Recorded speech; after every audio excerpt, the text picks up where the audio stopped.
criar isso aqui. Amém? Então vamos lá, irmãos. Quem se acha aqui de fé, levanta a mão.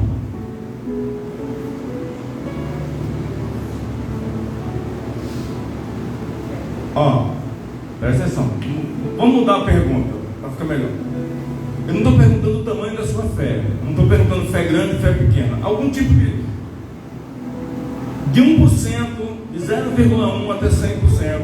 Quem tem um pouquinho de fé ou fé, levanta a mão. Amém. Glória a Deus. Agora eu vou mudar a segunda pergunta. Quem tem uma fé assim poderosa? Levanta a mão. Viu como já diminuiu? E quem tem fé para remover montanhas, assim, fazer curas, sinais, proezas? Levanta a mão. Nem eu vou levantar, porque seria hipocrisia. Eu estava conversando com o missionário Heraldo, falando assim: não existe mais Eliseu. Quando aquele cantor Viúva Sem Nada, o diabo naquele dia estava doido para levar os 2 meninos dessa moça e propôs a ela: vamos pegar os 2 filhos e aí fica tudo kids. Ela disse: não, meu marido era homem de Deus, a minha casa sempre serviu a Deus e eu não tenho condição de pagar, mas Deus vai pagar para mim. E Deus resolveu o problema dela. Quando a gente vê em Hebreus 11:6 dizendo que Deus diz assim: é impossível agradar a Deus sem fé. Ó, impossível. Deus está dizendo assim. Aí ele justifica o porquê na parte B. Porque é necessário que os que busquem Ele creiam nele. Irmãos, se você analisar bem a fundo, vamos ser bem sinceros um com o outro. Nós estamos aqui reunidos em prol de um Deus que nunca vimos. Nunca olhamos a face dele. Para não dizer que a gente está assim, nóia ou louco, varrido, tem uma coisa que nos assegura a existência dele, é que nós sentimos ele, falamos com ele e ele se manifesta em nós. Mas ver, a gente não vê. E ver, até ver em algumas coisas, como o cara que eu fui quebrar o cadeado falou: não, deixa que eu quebro para você. Ali era Deus. Era Deus. Acho que Deus me viu na hora que eu peguei o martelo lá, disse: nossa, deixa eu botar o menino lá, porque o cara não está doido.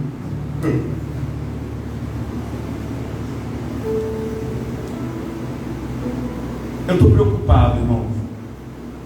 Estou preocupado porque, entre muitas coisas que a gente está perdendo na vida, a gente está perdendo a fé. Não é nem na igreja, não é mais nem na palavra de Deus, não é mais nos profetas. Isso aí já é secundário. A gente está perdendo a fé no próprio Criador. Isso me preocupa.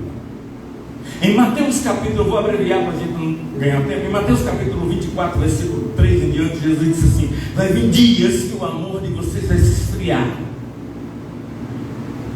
Jesus com a cruz nas costas, caminhando por Gólgota, as mulheres bateram no peito e choraram e disseram: por que estão fazendo isso com meu Senhor? E ele olhou para elas, parou um pouquinho no meio da dor e disse: filhas minhas, não chorem por mim, chorem por vocês, porque vai ter dias que vocês vão chorar pelos filhos de vocês. Ou seja, pais que vai querer trazer os filhos para a igreja e eles não vão querer vir mais. E tem filhos de Deus que não conseguem mais viver dentro das igrejas porque perderam a fé. E sabe como é que você perde a fé? A gente já falou como é que ganha a fé. O que é fé e como é que se ganha a fé? Como se mantém a fé? É lendo a palavra, não se desviando da direita nem para a esquerda, é buscando Deus, é orando sempre, é passando, permitindo Deus fazer desafios, propósitos na sua vida. Viver pela fé é você não ter hoje nada, mas amanhã ter alguma coisa. É como aquela viúva que não tinha como pagar, mas acabou pagando no final das contas. Fé é isso. Agora, Longe de Deus ser um Deus masoquista. O que é masoquista? É alguém que gosta de Deus ou sofrer. Deus não é um Deus masoquista. Mas por que Deus dificulta as coisas para nós? Justamente para isso. Para a gente dar uma prova, um sinal de que crê e tem fé nele de verdade, não com os lábios. Porque a fé que a gente vê hoje em dia por aí é uma fé teórica. A fé prática morreu. Irmãos, é muito fácil ter fé aqui dentro da igreja. É muito fácil ter fé nas palavras, na mente. Eu quero ver na hora de você praticar. O Mateus, meu filho, passou um ano. O ano passado ele passou um ano fazendo ciências de computação gráfica da UVB. E aí, por recomendação médica, ele iniciou um tratamento e ele trancou a matrícula para começar agora no meio do ano. E nesse período ele falou: pai, eu gostaria de continuar na minha área, mas não na parte teórica, eu queria na parte prática. E aí eu fui conseguir um emprego para ele de designs gráficos. E ele está trabalhando numa empresa hoje. E aí ele esses dias veio para mim, no meio do caminho, na carona que eu dou para ele, ele disse assim: engraçado, lá na sala de aula eu estava na teoria, mas a parte prática é outra coisa. Pai, ainda bem que eu tenho uns caras do meu lado ali que me dão umas assessorias, mas a prática é muito mais difícil que a teoria, pai. Lá na sala de aula, o professor explicando é uma coisa, agora você praticar é outra coisa. E é isso que representa a fé da gente. A gente está aqui aprendendo a ter fé, a como guardar a fé, a como exercitar a fé, a como praticar a fé. Mas eu quero dizer uma coisa para você: não é aqui dentro que você vai exercer ela, é lá fora. Quando você sair por essa porta, a primeira coisa que o diabo vai fazer na sua vida é saber como é que está a sua fé. E ele vai jogar baixo. E ele vai jogar sujo, para saber se você tem fé.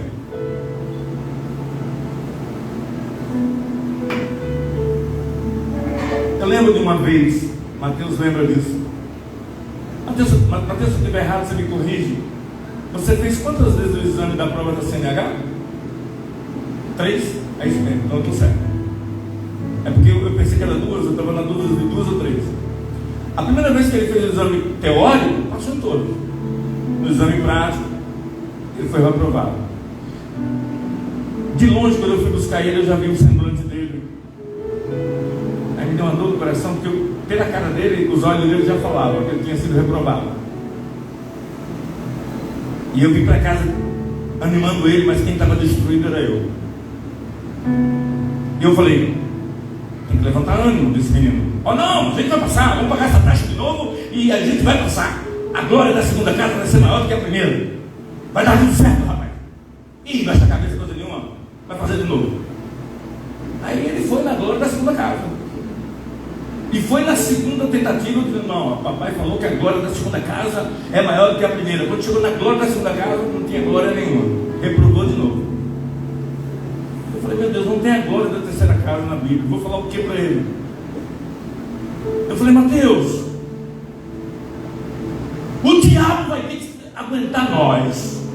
Até o fim do ano nós vamos ficar tentando todo mês, até passar. É isso que eu tenho para te dizer. Nós vamos fazer de novo. Eu falei: pai, isso não é para mim. Eu falei: você vai fazer, você não vai desistir. Seu irmão fez a mesma coisa comigo. Você não vai desistir. Na terceira ele foi, passou. Você acha que isso foi uma atitude de fé? Sim ou não? Sim. Não, quem acha, levanta a mão. Errado, todo mundo. E eu vou provar a você por que eu errei. Vocês erraram. Primeiro, porque quando ele fez a primeira vez, eu já fui sem fé. Por isso que ele reprovou. Na segunda, quando ele reprovou também, eu também estava sem fé. E na terceira, quando ele passou, nem eu estava acreditando mais que ele ia passar. Ou seja, era Deus mesmo. Mas aí eu descobri uma coisa, eu até compartilhei com a Mel. Cadê a Mel? A minha esposa me deu autorização para postar uma foto hoje, e eu vou fazer isso porque ela me pediu que eu fizesse isso. Posta para mim, Mel, por favor. Ei, dá licença aí só um minutinho para o Matheus e a Mel me dar um suporte aí, por favor. Olha um exemplo aqui de fé. Isso que é fé, ó. Uma sul-coreana, 960 tentativas, gastou 70 mil reais para conseguir uma carteira de habilitação. Você acha que eu tenho fé? Vocês acham que eu tenho fé? Levanta a mão quem acha que eu tenho fé. Ou é essa mulher que tem fé? É eu ou ela? Irmãos, é o pastor ou a sul-coreana? É o pastor ou a sul-coreana? Igreja, é o pastor ou a sul-coreana? Agora eu vou fazer uma pergunta. 960, metade dá 480. Quem tem coragem aqui de tentar 480 vezes tentar tirar a carteira? Ah não, tá, desculpa, metade é muito. 80 vezes. Porque com 3 eu já estava por aqui.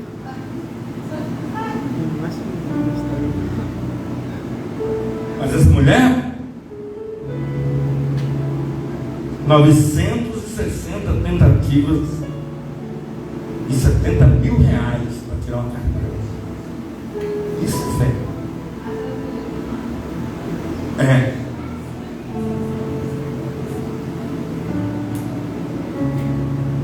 Eu preciso dizer uma coisa para você que Mateus me disse, que vai servir para vocês. Sai da teoria. Vai para a prática. Pastor, e onde é o cenário da prática? É na escassez. É no cenário de dúvida, é nas incertezas. É quando as coisas vão de mal a pior. Ah, não me pergunte não, porque eu não sei dar essa resposta para vocês. Mas uma coisa é certa. Quando a gente analisa o caráter de Deus, Ele não é masoquista, mas uma coisa é certa. Que Deus leva você aos limites, Deus leva. Por quê? Eu não sei. A Bíblia diz em Gênesis capítulo 21, versículo 14, que uma mulher, mãe de uma criança chamada Agar, essa mulher pega o seu filho, bota debaixo de um zimbro e fala assim: que saia eu de perto dele para não ver ele morrer, porque eu estou vendo a morte entre eu e ele. Então que morra eu e ele separadamente, para que ninguém veja a morte um do outro. E Deus chega para ela e diz: Agar, quem disse que vai ter morte aqui hoje? Dá uma olhada para a sua esquerda e você vai ver. Quando ela olha e vê um poço de água, ou seja, tinha água para ela, tinha água para a criança, e Deus ainda disse assim: e esse menino vai crescer e vai ser flecheiro, ou seja, caçador de excelência. Agar, para de ficar pensando que eu vou deixar vocês perecerem, porque eu sempre cuidei de vocês. Você acha que eu não vou cuidar agora? Olha o que Jesus, Mateus, disse em Mateus capítulo 15, versículo 8. Jesus, ele estava se referindo a Isaías. Mateus capítulo 15, versículo 8. Ó, aí está falando da gente aqui, ó. Esse povo se aproxima de mim só com a boca, me honra só com os lábios, mas o coração está longe. Pastor, para a gente terminar essa conferência, me dá um resumido aí, me dá um gabarito. Eu vou dar. Sabe por que Deus diz que sem fé é impossível agradar a Ele? Porque toda vez que eu e você somos provados, levados ao limite, tentados pelo diabo, e a gente se recusa a negociar com Ele, a ceder para Ele, toda vez que a gente resiste ao mal, todas as vezes que a gente segura na mão de Deus e não solta por nada dessa vida, nós estamos exaltando e enaltecendo o nome do Senhor. E só tem um jeito do diabo saber se você tem fé em Deus ou não: você fazendo uma prova de atividade, de esforço, de dor, de lágrimas, e mostrando para o diabo que até na dor, até nas lágrimas, você não abre mão de Deus. Aí o diabo fica convencido de que você não tem uma fé qualquer, você tem uma fé que pode ser tentada quantas vezes quiser, mas que você nunca vai desistir de Deus.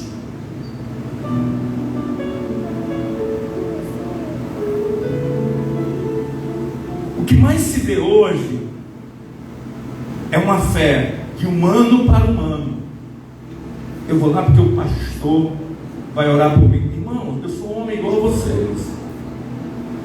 O que foi me conferido acima de vocês é a prestação de conta que eu vou prestar a Deus sobre vocês, sobre o que eu preguei no altar, sobre o que eu fiz na minha vida ministerial. O meu julgamento será muito mais rígido e doloroso do que o de vocês. Você pode ficar tranquilo que já existe um juiz estipulado para me julgar de forma rigorosa.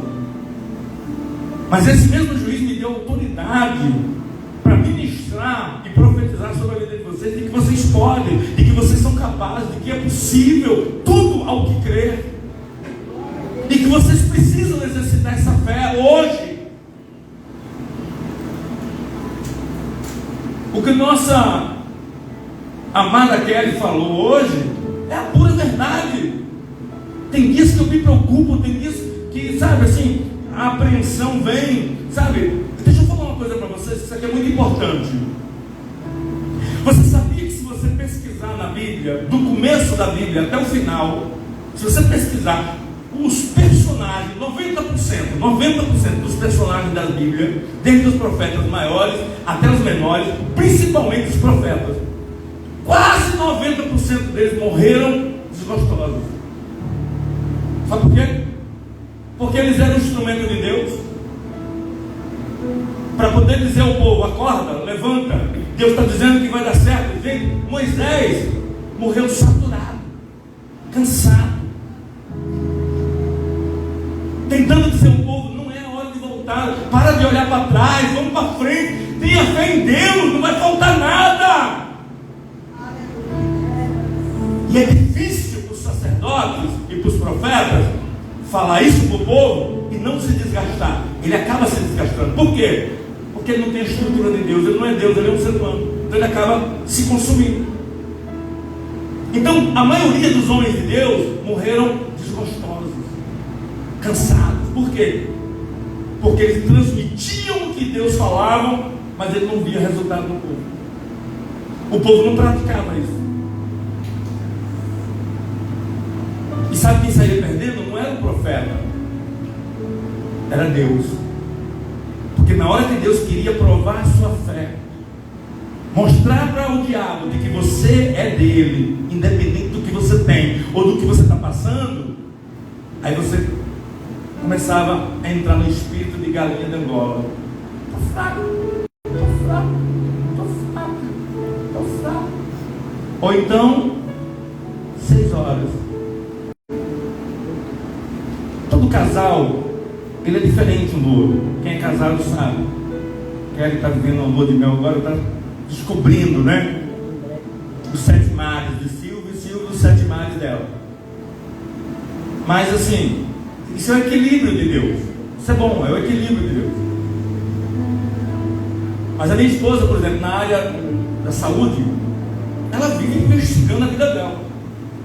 Ela vai assim, eu já perdi o nome das especificações, das qualificações de médico, endocrinologista, neuro não sei o que, não sei o que, não sei o que. Ela vive fazendo check-up assim, 24 horas. E eu sei que se eu procurar eu acho. Então eu vim pela fé. Ela olha para uma linguiça e fala assim, ela vê uma linguiça e ficou fria, ela fala assim: você não se ama. Você não se ama. Isso Deus não está nisso. Eu falei: tá. Sabe por quê? Êxodo capítulo 20, versículo 18. Os filhos que foram obedientes aos pais morrerão velhinhos, anciões. Vou comer linguiça e não vai entupir minha veia. E nem vou comer perguntar sobre o meu colesterol, que eu não tenho nenhum interesse em saber como é que está colesterol, glicose ou qualquer coisa. Eu só sei de uma coisa: eu só saio dessa terra quando o papai do céu quiser. Enquanto isso, come linguiça.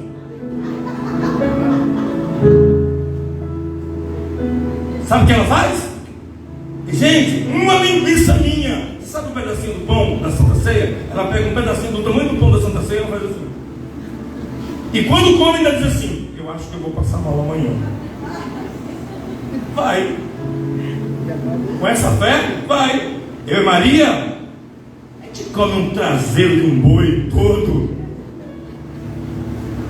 A gente come saborada, a gente come aquelas linguiça secular. Hoje eu passei por uma experiência que, se ela estivesse do meu lado, ela não suportaria. Mas isso para mim já é antigo, desde a infância. Comprei ali no mercado, aquele hortifruti do mercado, um pente de ovo. E me deu vontade de comer ovo meio-dia. Sabe aquela hora que você dá vontade de comer ovo, você se apaixona pelo ovo, falou, vou comer. E peguei 3 ovos. Bati o primeiro podre, aquele fedor enorme. Bati o segundo, um pintinho. Falei, Senhor, não, eu tenho fé, mas logo que eu peguei o terceiro, aí era uma bomba atômica, já era uma granada. Se a Regina tivesse lá, estava pior do que ela está agora. A cozinha ficou podre, eu tive que pegar a essência, botar o ventilador, juntei os ovos todos na sacola, fui lá no cara e falei, meu irmão, tu quer me matar? Eu tenho fé, mas podre não dá, cara. Eu como linguiça, eu como churrasco, carne de porco, mas ovo podre eu não tenho fé para isso ainda não. Ele, não, desculpa aí, pastor, me deu outro pente de ovo. Voltei para casa e já quebrei sem fé. Aí voltei para quebrar o ovo achando que tinha outro pintinho. Eu falei, é do mesmo lote, vai, eu acho que vai ter outro pintinho. Aí era ovo, e os outros estão lá como Kinder Ovo, só Deus sabe entender.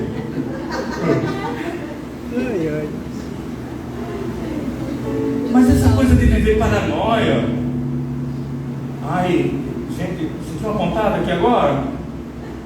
Ai, será que pode ter gases, irmão? É gases. Não é coração, não é gases.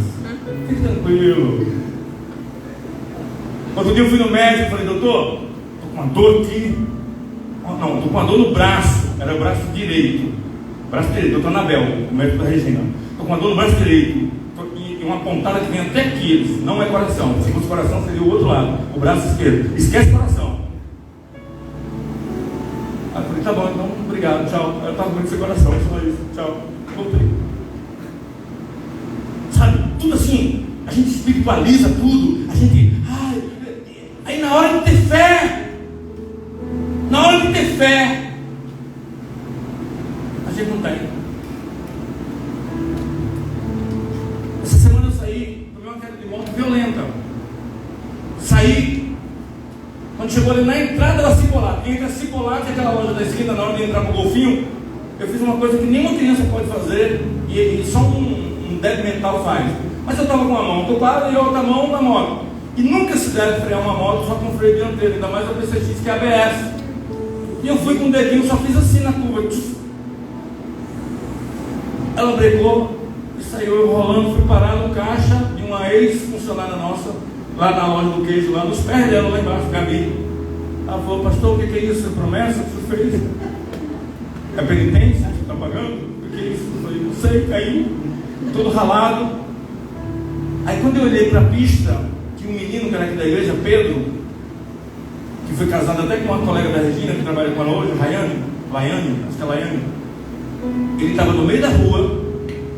Quando eu caí, ele estava de moto atrás de mim. E quando eu caí, imediatamente ele freou a moto dele, levantou as mãos com um caminhão que vinha atrás para não passar por cima de mim. Se ele não levanta a mão em breque e o caminhão não dá uma freada, eu estava esmagado pelo caminhão. Mas Deus tinha Pedro lá me guardando. O que é isso? Eu tenho fé que 10.000 cairão do meu lado, 1.000 cairão do meu outro lado, e eu não serei atingido, porque a minha fé no meu Deus é suficiente para me guardar. Glória a Deus. Por favor, termine essa conferência não deixando. Olha, você sabe qual é o maior problema hoje da fé? Vou te falar qual é o maior problema da fé hoje. É você deixar pessoas te influenciar a sua fé com a fé daqueles que não têm. Às vezes a pessoa não tem a fé que você tem e ela quer te influenciar. Pastor, como assim? Exemplo, vamos para a Bíblia. Jesus, uma vez, quando queria dar fé aos discípulos, o que ele fez? Teve 2 vezes que ele foi com os discípulos. A primeira foi na pescaria. A segunda foi quando ele foi, botou uma almofadinha e dormiu. Ele estava no barco.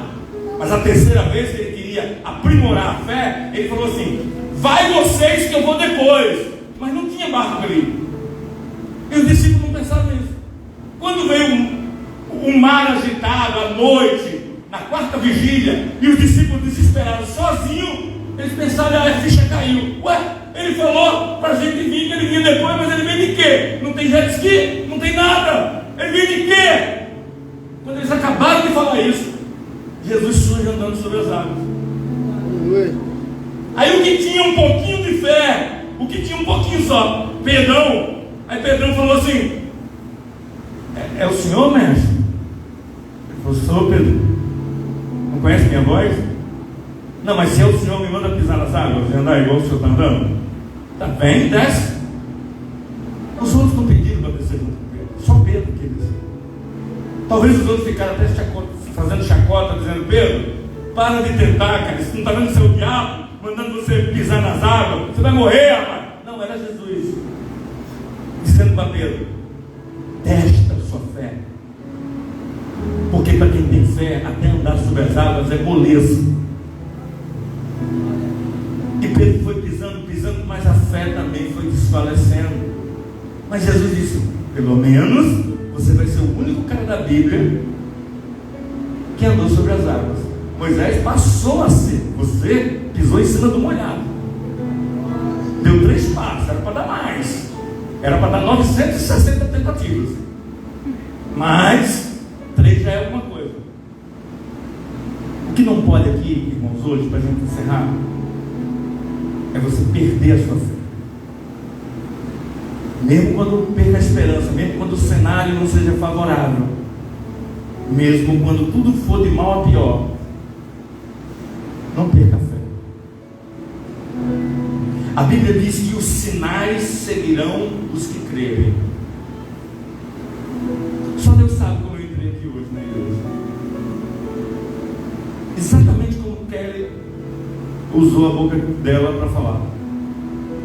Sabe assim, dias incertos, a igreja muito comprimida, limitada. Eu desabafei com o Heraldo antes do culto, falando de pessoas, fogo de palha, sabe assim, pessoas que chegam aqui parecendo labareda, tocha, depois você vê que é um pavio de vela pequeno. Nós estamos falando, irmãos, que Paulo disse em Coríntios 15, amados, sejam firmes e constantes até a vinda do Senhor. Ele não disse ser firme e constante por um tempo, por um mês, 2 meses, não, a vida inteira. Tenham fé a vida inteira, não desfaleçam. Eu vou te dar um motivo e vou encerrar, para você acreditar e não deixar de ter fé mais. Palavras de Jesus: quem disse não mente e sempre cumpre. Números 23, versículo 19 disse: ele não é homem para que minta, nem filho do homem para que se arrependa. Diria ele e não faria, falaria e não fazia. Jesus disse assim: esteve com vocês, estou indo embora, mas não deixarei vocês órfãos. Vou pedir a papai para mandar o Espírito Santo, que é mais sagrado do que eu. É aquele que ninguém pode pecar contra ele. É sagrado, é o caráter de papai. Ele vai ficar com vocês todos os dias, 24 horas, na alegria, na tristeza, na saúde e na doença. Ele vai estar com vocês, mesmo que sua fé na hora não reaja, mas ele vai estar ali do teu lado, vendo que você está desfalecido, mas você não está só. Você tem o Espírito Santo que move dentro de você.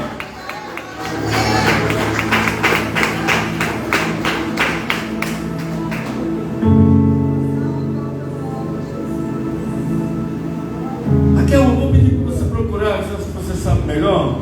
Deus colocou no meu coração para a gente procurar.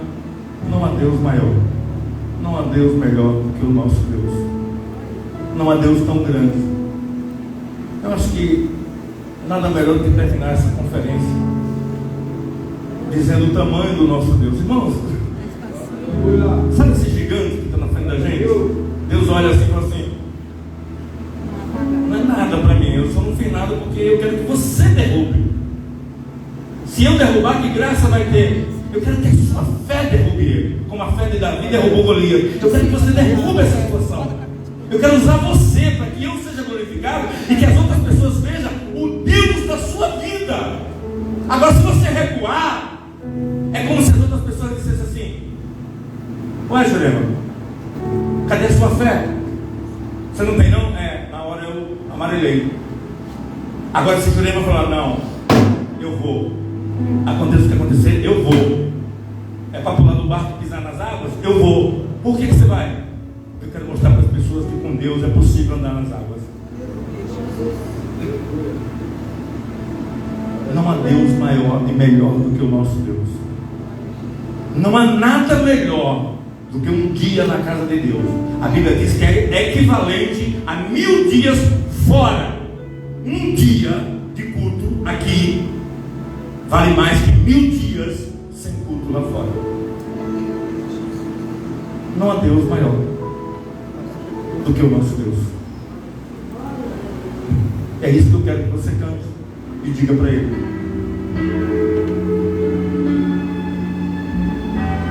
Se você quiser exaltar ele, abra sua boca com toda a sua fé.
Irmãos, eu vou fazer um apelo.